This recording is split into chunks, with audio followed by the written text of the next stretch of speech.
প্রিয় দর্শক আসসালামু আলাইকুম। আমরা এতদিন যারা কন্টেন্ট ক্রিয়েটর ভারতের বিরুদ্ধে কথা বলছি, আমাদের সবার উচিত ভারতের কাছে মাপ চাওয়া। কথাটা কেন বললাম আগে এই ফুটেজটা একটু দেখেন। আজকে 2024 সালের ডিসেম্বর মাস আমি বাংলাদেশের মানুষের সামনে ভিডিওতে বলে যাচ্ছি বিডিআর হত্যাকাণ্ড নিয়ে কমিশন গঠন করবে না। তার আজকে থেকে 2 দিন আগে ইলিয়াস ভাই কিন্তু এই কথাটা বলছিল যে বিডিআর হত্যাকাণ্ডের কোনো কমিশন গঠন হবে না।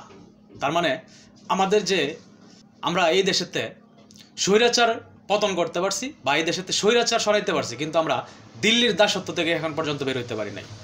আমরা দিল্লির চোখরাগানি থেকে এখন পর্যন্ত বের হইতে পারি নাই। যদি বের হইতে পারতাম তাহলে অবশ্যই আমাদের এই যে আপনার আন্দোলন, এই আন্দোলনের প্রথম মানে যে বিষয়গুলো ছিল তার ভিতরে অন্যতম ছিল আপনার চাওয়া ছিল যে পিলখানার যে 57 জন সেনা হত্যা করা হইল চৌকস, তারা অবশ্যই প্রকৃত বিচার পাবে এবং বিডিআর যারা এখন পর্যন্ত জেলে আছে, যারা নির্দোষ, তাদেরকে অবশ্যই ছেড়ে দেওয়া হবে। কিন্তু সবচাইতে ঢিলামি কিন্তু এই জায়গাটা দিয়ে হইতেছে। কেন এই জায়গায় হইতেছে এটাই স্পষ্ট।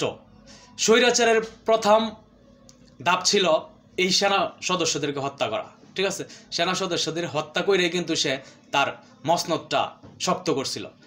তো এই সেনা সদস্য যারা আছে তাদের যদি বিচারটা হয় তাহলে কিন্তু কে এটার সাথে জড়িত এবং কার ইন্ধনে সে এই ক্ষমতা নিতে পারছে এবং এই দেশে স্বৈরাচার কায়েম করতে পারছে টানা 17 বছর, এটা কিন্তু বেরিয়ে আসতো।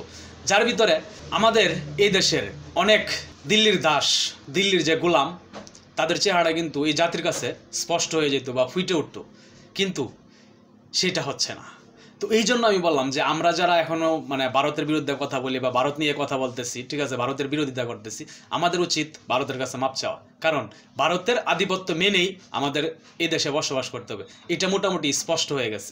যদি এটা না হইতো তাইলে কিন্তু অবশ্যই আজকে এই পিলখানার হত্যার বিচার সবার প্রথম এই দেশে মনে করেন যে এই পিলখানা হত্যা নিয়ে বিচার কার্যক্রম শুরু হইতো, কিন্তু এখন পর্যন্ত আমরা এটা ওরকমভাবে দেখতেছি না। কেন দেখতেছি না এটা মোটামুটি জাতির কাছে স্পষ্ট, ঠিক আছে? যেই মুন্নি সাহা, যে কিনা এই পিলখানা হত্যাকে অন্যদিকে মুভমেন্ট করার জন্য, যে আপনার বিডিআররা তারা রেশনের জন্য, ইয়ার জন্য, নানান কিছুর জন্য তারা বিদ্রোহ ঘোষণা করছে, তাদের সঙ্গে কারা কারা এই মানে সরকারের বিরুদ্ধে দাঁড়াইব তাদের একটা লিস্ট তৈরি করছে। লিস্ট তৈরি করে তারা এইভাবে প্রকাশ্যে নিয়ে আসছে এবং তাদেরকে জেলে ঢোকানো হয়েছে। কিন্তু তারপরেও আজকে মুন্নি সাহাকে কিন্তু 2 ঘন্টাও থানায় আটকায় রাখা যায় না। মুন্নি সাহাকে কিন্তু ছেড়ে দিতে হয়েছে। কেন ছেড়ে দিতে হয়েছে এটা কিন্তু মোটামুটি ক্লিয়ার। এটা নিয়ে কথা মানে না বললেও হয়, মোটামুটি এই জাতির কাছে স্পষ্ট। তো এই জন্যই আমি আজকে এই কথাগুলো বলতে চাইছি আর কি, যে আমাদের উচিত ভারতের কাছে ক্ষমা চাওয়া। যে ভারত, আমরা ভাই যা এতদিন তোমাদের বিরুদ্ধে যা বলছি, আমরা অন্যায় করছি, ভুল করছি, আমরা তোমাদের বিরুদ্ধে কোনো কথা বলবো না। এটা প্রত্যেকটা কন্টেন্ট ক্রিয়েটর যারা আছে সবার উচিত তাদের কাছে ক্ষমা চাওয়া। তো যাই হোক, এতটুকুই বলার ছিল। ভালো থাকবেন সকলে। আসসালামু আলাইকুম।